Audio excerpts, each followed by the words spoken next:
So our group's going to be doing a little thing on America's national parks.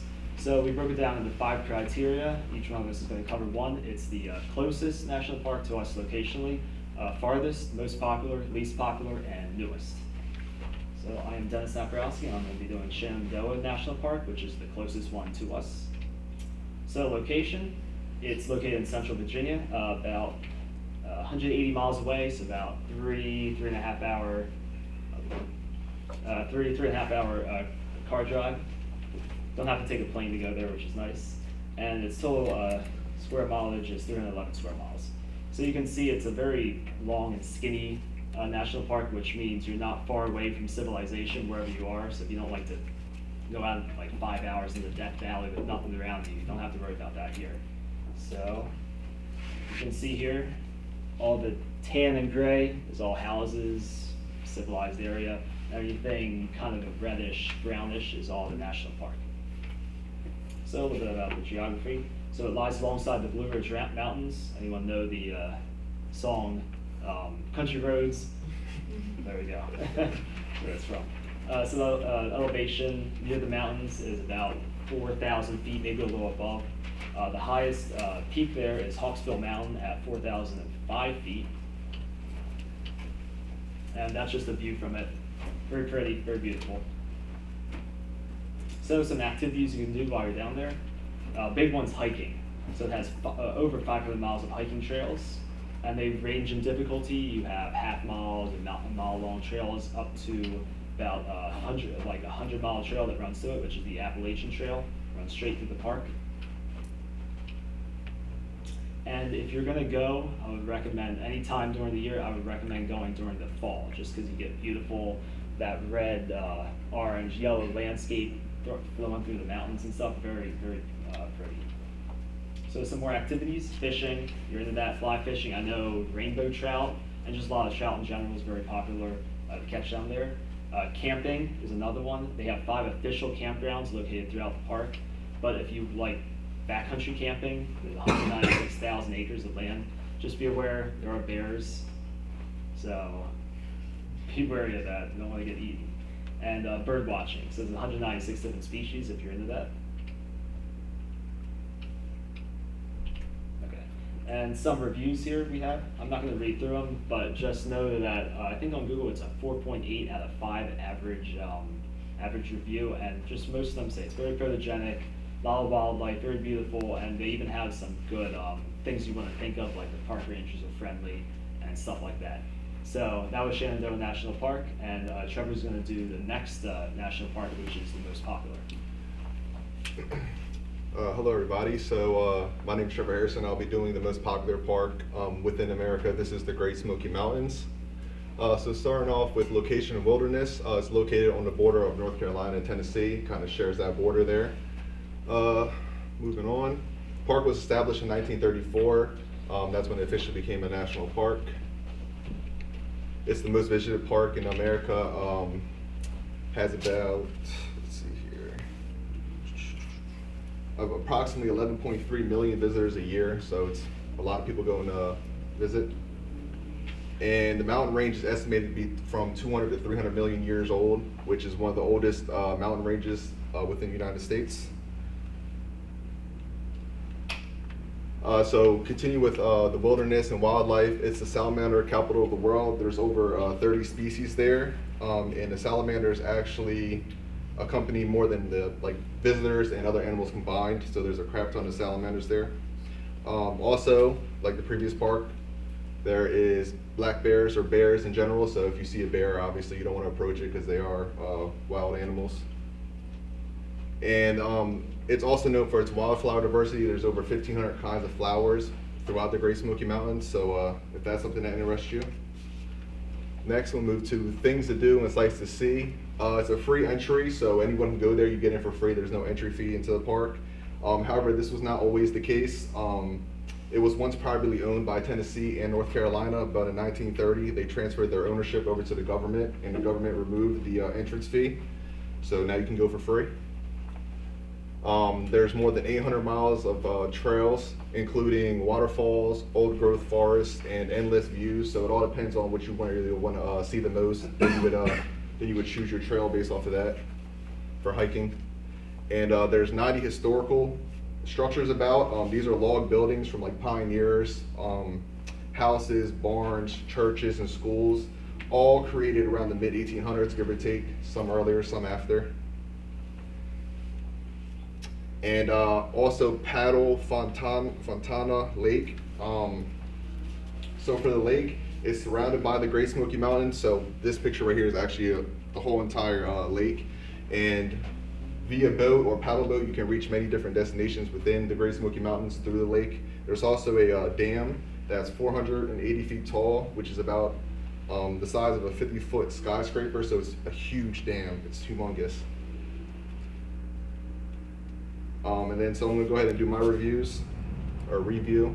So according to Skyscanner.com, which is a site that just books vacations to the Great Smoky Mountains, outdoor enthusiasts, family travelers, adventure travelers, and backpackers accumulatively rated 9 out of 10. So you got a 90% rating. That's why it's the most popular park.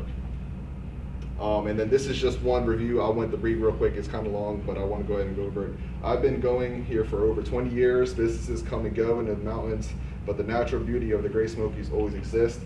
A different natural wonder with streams all over. Loads of family fun and great for hikers. So it's a great park for, you know, like the reviewer said, Jennifer said, for families and people who love to go on nature hikes. And with that being said, I want to go ahead and pass it on to Farhad, who's going to tell you guys about one of the least popular parks in the United States. Good evening, everyone. Have you ever felt that you just wanted to visit somewhere that is wild, completely wild, or away from the service, no roads, or away from the people, where there is no all sign of humanity? If that sounds enchanting, you might consider planning to go escape one of the last wilderness place in the earth, which is the Gates of Arctic, which is located in Alaska, and it was established in December 2nd, 1980. And Gates of Arctic National Park covered total area of 8,472,506 acres, which is in the size, which is bigger than Belgium. And area of wilderness in Gates of Arctic is 7,052,000 acres. And there is 4,000 average recreational visit per year. That's why it's the least popular in the United States. And this is also the second largest park in the world,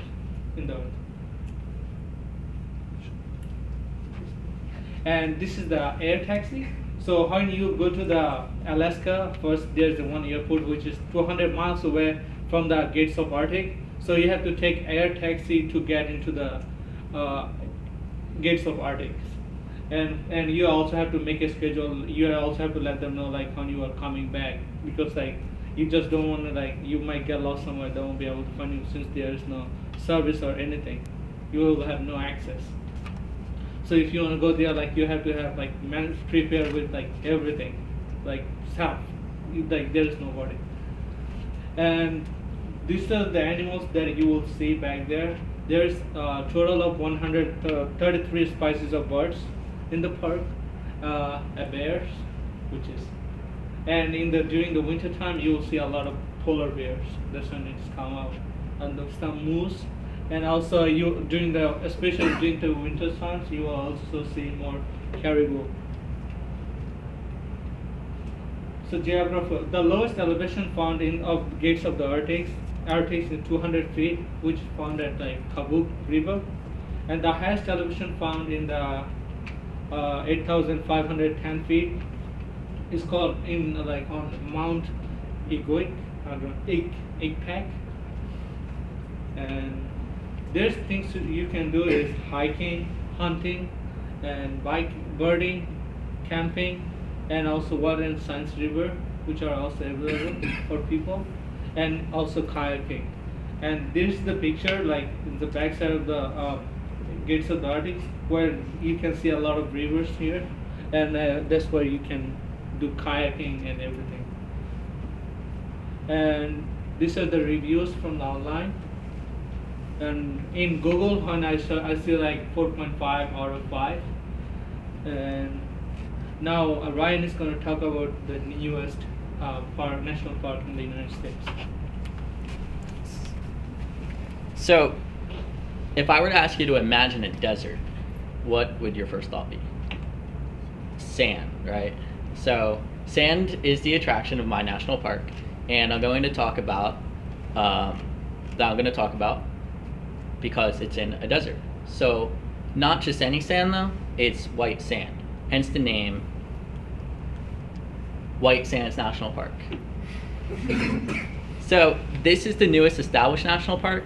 It has been a national monument since 1933, but has been officially moved to national park status December 20th, 2019, which was 2.5 months ago.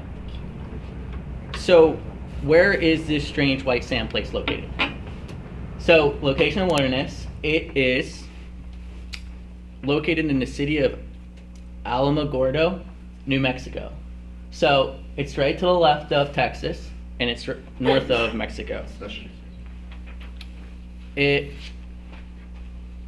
also encompasses 227.8 square miles. So this site right here is called Trinity Site. This monument is located within the White Sands Missile Range. Now, the park is closed every few days, so the government can test fire missiles. So a lot of the time the park is closed and people go and they can't do it after they travel, they can't do anything. But the reason why this is a historical spot is because we dropped 2 bombs during World War II, and there were 2 atomic bombs. This site is where the first atomic bomb was dropped ever. So it's a very interesting fact. So this national park is loaded with sand dunes. So how did all the sand dunes form within the national park? Sand is normally insoluble. So typically if you get sand wet, it just becomes wet sand. Well, the sand at White Sands National Park is moderately soluble. And what that means is that it will dissolve in water just like sugar would dissolve in water or iced tea or anything like that. So the only way to get that back is if you evaporate the water. So gypsum is a mineral. It is broken down into little crystals, which creates the sand. Now, the sand that we typically see at beaches and stuff like that is usually from quartz, and that's why it tends to be a different color. So gypsum tends to be white, and that's why the sand is white. So things to do. You can go biking. I know that sounds really tough to bike in the sand. Well, hard-packed gypsum sand you can easily bike on. Hiking, there's about 5 trails that differ in difficulty level because it's very easy to get lost in a desert atmosphere. You can go horse riding in the dunes. There is a native plant garden tour because there are some plants that are just home to the White Sands National Park. So, one of the biggest things to do there that people go for is sledding. Now, that might sound weird, but it's the biggest attraction that they have. People will go to the gift shops and they'll purchase sleds and they'll put wax on the bottom of the sleds and they'll cruise down the dunes. I watched a whole bunch of YouTube videos on it. If you're curious about that, I would advise you to do the same thing because it is a very interesting concept that someone like who's only ever sled on snow did not comprehend at first. So, about the reviews, I won't read all the paragraphs that I have here, but the main points are that they are positive reviews. There is a 4.8 out of 5 average of 9,000 reviews I've glossed over.